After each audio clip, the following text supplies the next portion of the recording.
Je te propose de découvrir une peinture, mais pas n'importe laquelle. Celle que je vais te montrer est une peinture très ancienne. Elle date de la préhistoire. La préhistoire, tu te souviens? C'est cette longue période qui commence avec l'apparition des premiers hommes et qui se termine avec l'invention de l'écriture. Nos ancêtres directs, les Homo sapiens, ne savaient peut-être pas écrire, mais ils savaient faire plein d'autres choses. Ils savaient peindre, par exemple. Certaines peintures ont été faites sur la paroi des grottes. On dit que ce sont des peintures pariétales. D'autres, au contraire, ont été faites en extérieur, sur les roches. On dit que ce sont des peintures rupestres. Celle que je vais te montrer est une peinture rupestre. Elle a été faite sur la voûte, c'est-à-dire le plafond d'un abri sous roche qui se trouve en Dordogne, l'abri Blanchard.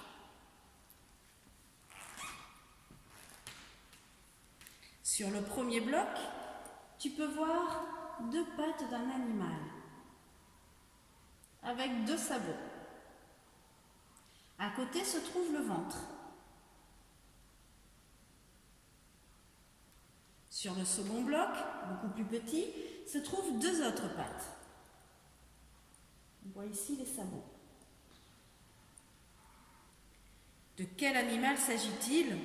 Ces dessins noirs sur fond rouge ne nous permettent pas de l'identifier. Et comment ces peintures vieilles de 36 000 ans sont arrivées jusqu'à nous? C'est grâce à un effondrement de la voûte. Ces deux blocs sont tombés face peinte contre le sol, ce qui a permis de protéger les peintures des intempéries et du temps. Tu as envie toi aussi de réaliser une peinture sur pierre? Allez, suis-moi!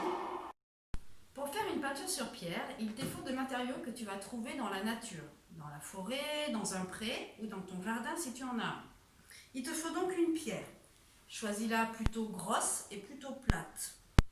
Il te faut un petit morceau de bois.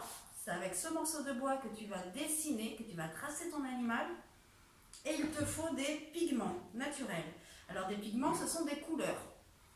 N'utilise pas de vert, pas de bleu, pas de violet. On va rester dans la gamme des hommes préhistoriques, à savoir des ocres plutôt jaunes, plutôt rouges, plutôt orangés. Des ocres, ce sont des terres. Ne t'inquiète pas, si tu n'as pas de terre de couleur, tu peux utiliser de la terre marron. Tu as ton matériel, vérifie que ta pierre soit propre. On peut commencer. Alors, pour faire la peinture, tu vas mettre un petit peu d'eau dans ta couleur, dans ta terre. Il faut que ce soit assez épais. Voilà, pas trop liquide, comme ça. Et tu vas maintenant tracer ton animal. Alors, on va reproduire l'animal qui est tracé sur l'abri Blanchard. Donc, tu prends ta baguette et on va faire les pattes. On va commencer par les pattes avant. Alors, sur la partie gauche et en bas de ta pierre, tu vas faire comme un V. Voilà. Un V ou un oiseau. Ça, c'est une première patte. Tu vas faire la seconde à côté. Voilà. Prends suffisamment de matière pour que la terre donc marque sur la pierre. Si tu prends que de l'eau, ça va mouiller la pierre, mais lorsque l'eau va sécher, il ne restera plus rien. Donc là, tu as les deux pattes. On va faire maintenant les sabots. Voilà, une petite forme comme ça, un petit rond ou un petit carré en bas des pattes.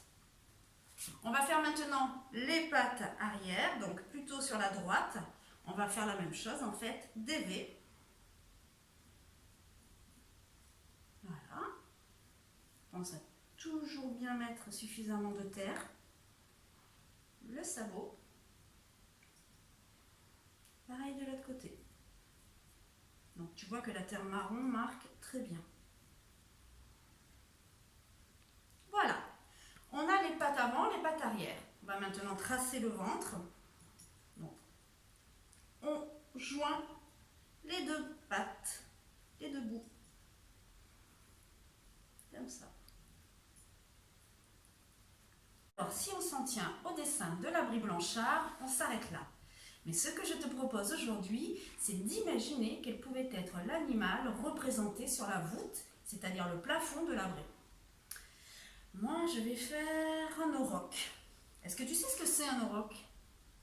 Un auroch, c'est un taureau préhistorique. Alors, je décide de faire un auroch, mais tu peux faire l'animal que tu veux. Pour mon auroch, je vais reprendre mon morceau de bois, je le retrempe encore dans la terre et je vais partir de la dernière patte, de la patte arrière. Je vais faire l'arrière-train. Alors pour ça, tu traces, tu remontes en arrondissant ton trait. Voilà, comme ça. Ensuite, je vais faire le dos de l'animal. Pour faire le dos, une ligne droite qui arrive à peu près au niveau de la première patte. Alors je trace.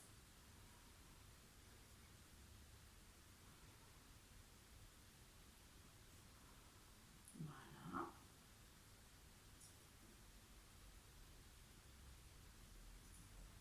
Et je viens de terminer le dos. On va passer maintenant à la tête. Alors la tête va se faire en plusieurs étapes.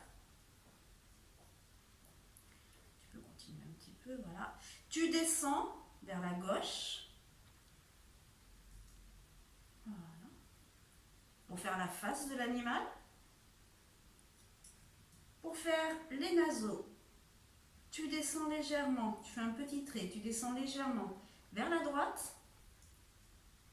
Et ensuite, tu n'as plus qu'à relier ta première patte, avec un trait un petit peu arrondi, ta première patte au naseau. Tu peux faire 2 demi-cercles.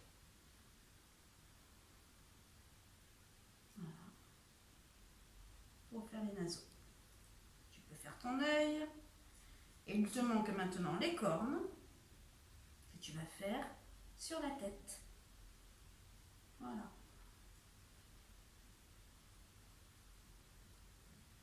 Tu viens de dessiner un animal préhistorique. Il va falloir maintenant le peindre. Pour le peindre, tu peux utiliser donc ta terre marron si tu n'as que ça. Mais si tu en as d'autres, tu peux t'amuser à faire des dégradés de couleurs. Donc, tu prends ton doigt. Alors, comme pour la terre tout à l'heure, comme pour le marron, va bien chercher la matière. C'est la terre qui colore et ce n'est pas l'eau. Si tu ne prends pas assez de matière, lorsque ça va sécher, il n'y aura pas de couleur. Voilà, et tu tapotes. Alors, tu peux tapoter ou étirer, voilà, c'est toi qui vois. Tu peux mélanger les couleurs, comme ceci, du marron, voilà. Amuse-toi à créer l'animal qui pouvait se trouver sur la voûte de l'abri. Voilà, j'espère que cette vidéo t'a plu et je te dis à très bientôt.